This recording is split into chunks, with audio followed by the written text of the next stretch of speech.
Good morning. Welcome to subramani.com. Today I'm going to tell you a little about the lies that we tell our children. Right? So, plenty of lies. And the worst thing is when you tell the lie, you are very happy that you've told them a lie, or maybe a little sad, or maybe you actually believe it because it is a handed down lie and you have not done the maths to check whether it is right or wrong, like telling children you must buy a house or stuff like that. We honestly believe it. It's not that we think it's a lie and we are telling that to our kids. But what happens is the kids, when they find out, either they think of us as liars or they start thinking of us, thinking about us as idiots who do not know the truth or who has not really done the homework before we tell them something. So let us just enumerate the kind of lies that we tell our children, and you might be quite surprised. Just check whether you are doing any of this or whether you were doing it and now you are not doing it, right? So let me start. It's an enumeration, so it might be a little boring, but let me just start the enumeration.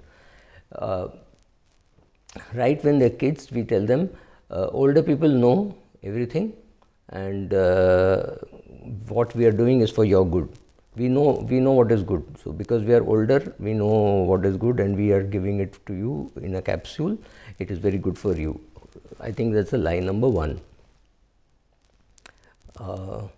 We tell them that people in power understand what they are doing and they are working in our interest. We do not teach them about conflict of interest, and that is bad. Later on, they find it difficult to understand conflict of interest. And as we are in charge of our lives and we are talking about the narrative of ourselves, we call ourselves a success. That's very easy to do because you are the narrator, right? His story.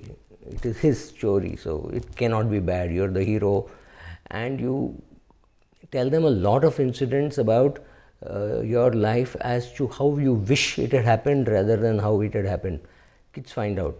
Okay, it's a matter of time when kids find out. We tell them that we are here in life because of our planning and strategy. Give me a break. Most of us, after reaching the destination, read through the route and map and said, wow, what great strategy, right? So they are able to find out because you do a lot of uncoordinated things and then you draw a line and say it was all perfectly coordinated. Like Steve Jobs said, connecting the dots. You can connect the dots only after the journey is over. Before the journey is over, you didn't even know how the journey was going to be. Go to school, go to college and learn. Wrong. That is wrong again. Go to college, go to school, develop good social skills, develop good friends. These guys are going to be with you for the rest of your life. Incidentally, you will also learn, pass exams. It's nice to get good marks, but your life does not depend only on that. Life skills are very different from exam passing skills.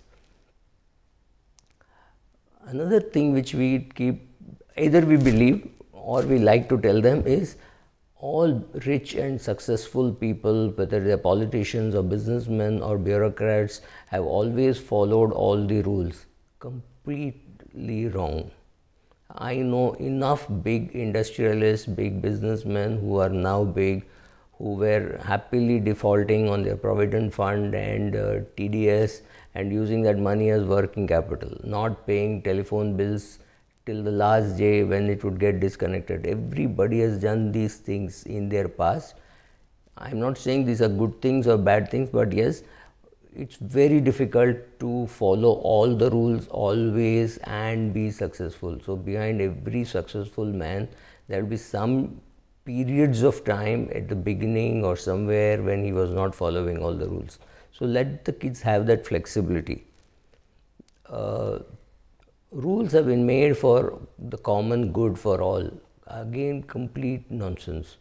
The rules are made to protect those who are in power, and big changes could hurt their kids, could hurt their wealth creation, could hurt their rent, and therefore these rules are made. The golden rule of life is the man who has the gold makes the rules. It's not applicable to the others, right? Newspapers always give the truth. I was told this. I have never told this to my daughter, because whenever I knew the news item and I read the papers, I realize that that news item is completely distorted. If not completely distorted, partially distorted.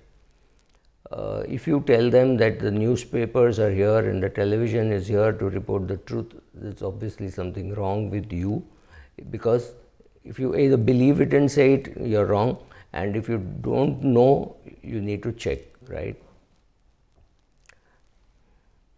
The more educated you are, the more money you will make. The better the degree that you have, the more the money you will make. Completely untrue. Bankers make much more money than doctors.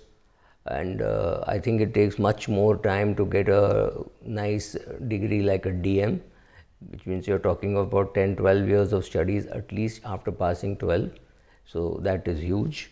No, this kind of effort is not required to become a banker, right? So push that away. Better the marks, better the student is something you tell them.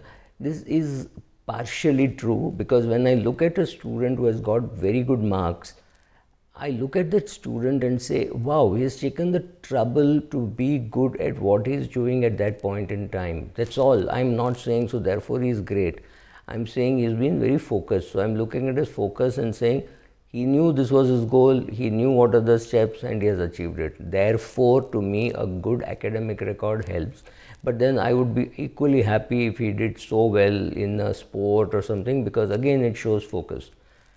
In fact, sports is better because it means he has also seen failure. Academically, he may not have seen failure, and that to me is very scary. I'd rather have a guy who has tried, failed, and knows how to come back. Vacations are more joyous than school days. Yes, no. To some extent, yes. To some extent, no. After you reach a higher class, you want to be more with friends and less with family. So at some stage, actually, school is more fun than vacation for many kids. Your life depends on the marks that you get. Partially true, partially untrue. Because if you do not get those ridiculous 99.99 kind of marks, in many places you don't get invited for an interview. Now that's a problem only for the first 5 years of your academics. After that, what you have done in your work, that will give you the next interview. So don't bother too much. But yes, these are some of the things which we tell you. Buy a house, it's always a good investment. Again, just means that the person who is giving you this advice does not know what is a good investment, right? I think I'm done. Thank you.